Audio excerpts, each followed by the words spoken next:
महाभारत काल में कुछ ऐसी घटनाएं घटी जिन्हें बहुत कम लोग जानते हैं। ऐसे भयानक अदृश्य युद्ध जो महाभारत काल में हुए थे, जिनमें से एक थे महारथी कर्ण और बर्बरीक युद्ध, जिनकी शक्ति के समकक्ष तीन लोगों के युद्ध भी टिक नहीं सकते थे। कर्ण के कवच कुंडलों के मात्र चमक से देवता और देवताओं के भयानक अस्त्र भी अपने मार्ग बदल लेते थे। दूसरी तरफ बर्बरीक, जिन्हें तीन बाणधारी भी कहते हैं, जो मात्र अपने तीन बाण से पूरे महाभारत युद्ध को समाप्त कर सकते थे, जिन्होंने अपने पिता मां बलवान भीम को भी परास्त कर दिया था। इनको ही कलयुग में लोग बाबा खाटू श्याम जी के नाम से पूछते हैं। तो आखिर ऐसा क्या हुआ था जिसके कारण बर्बरीक इन और महारथी कर्ण के बीच युद्ध हुआ था? चलिए जानते हैं आज के वृत्तांत में। दोस्तों, ये बात उस समय की है जब पांडव अपने अज्ञातवास को छुपकर काट रहे थे। तब भगवान श्री कृष्ण के साथ जब अर्जुन घटोत्कच के पास उनके वहां होने वाले महाभारत युद्ध का प्रस्ताव लेकर जा रहे थे, तब उन्होंने देखा कि उनके पीछे ख्वाबों के गुप्तचर लगा हुआ है।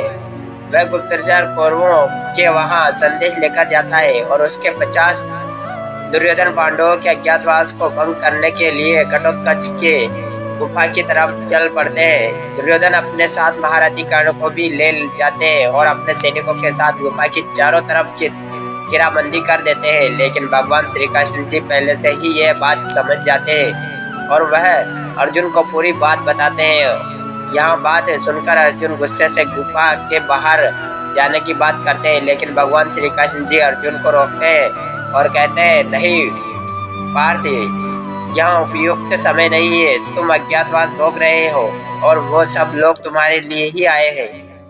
यह सब देखकर पास से ही खड़े खड़े बार बार यही करते हैं, प्रभु मैं महारथी कर्ण को रोकूंगा, या तो शांति से या तो। पर भगवान श्री कृष्ण जी कहते हैं, क्या आपको पता है महारथी कर्ण कितने ज्यादा शक्तिशाली है? उन्हें रोकना इतना भी आसान नहीं है।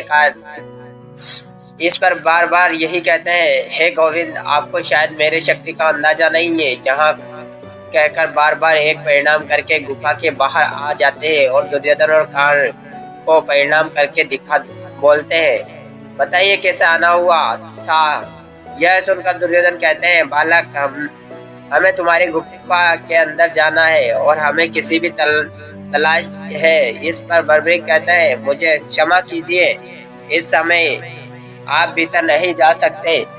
दुर्योधन क्रोध में कहते हैं, अपने मृत्यु को गले मत लगाओ। फिर बर्बरीक एक मुस्कुराते हुए कहते हैं, आप दोनों महाशक्तिशाली योद्धा हो, आप प्रयास करके देख सकते हो। इतने में ही दुर्योधन सैनिकों से कहता है, हमें इसे हाथ से हटाओ। तभी सैनिक आगे बढ़ते हैं, लेकिन बर्बरीक ने इतनी शक्ति होती है कि वो सिर्फ धरती पर जोर से पैर मारकर ही साधारण सैनिकों को गिरा देते हैं। यहाँ देखकर दुर्योधन भयभीत होकर वे कहते हैं, मित्र, यहाँ साधारण बालक नहीं है, इसे तुम्हारे जैसा योद्धा ही परास्त कर सकते हैं। फिर महारथी कर्ण कहते हैं, बालक, हमारी मार्ग से हट जाओ, अन्यथा तुम्हें मेरा सामना करना होगा। तभी बर्बरीक मेरी कहते हैं, आप भी प्रयास कर लीजिए। महारथी कर्ण फिर अपने रथ से नीचे उतरते हैं और बर्बरीक की और धनुष की प्रत्यंचा को खींचते हैं और छोड़ देते हैं।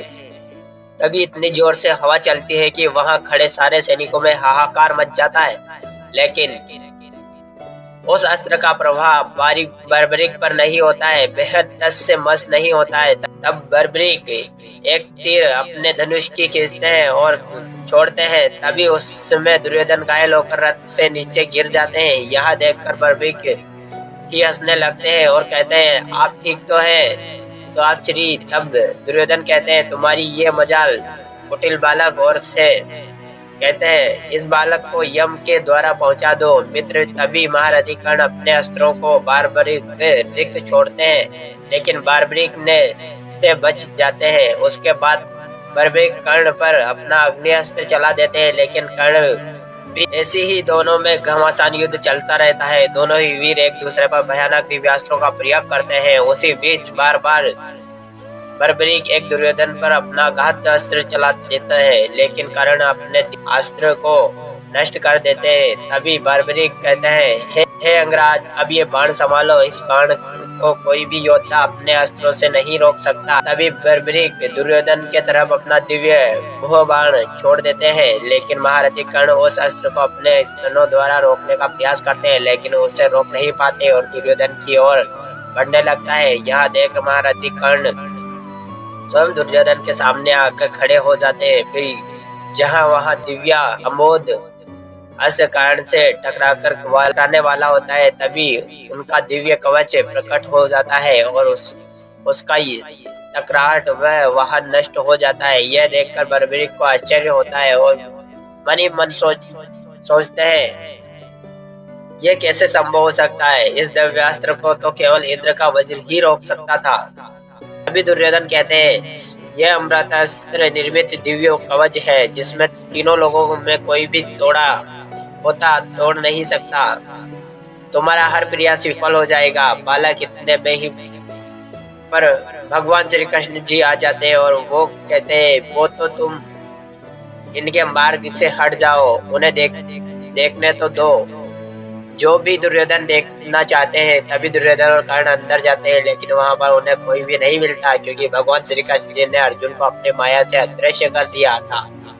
अब आप लोग बताओ, यदि बर्बरीक कर्ण पर अपने तीनों अमोद बाण चला देते तो क्या होता। और अगर दोस्तों आपको ये कहानी अच्छी लगी हो तो कमेंट सेक्शन में जय श्री कृष्ण जरूर लिखिएगा। चलिए साथियों, मिलते हैं किसी नई कहानी के साथ, नए टॉपिक के साथ। तब तक के लिए धन्यवाद।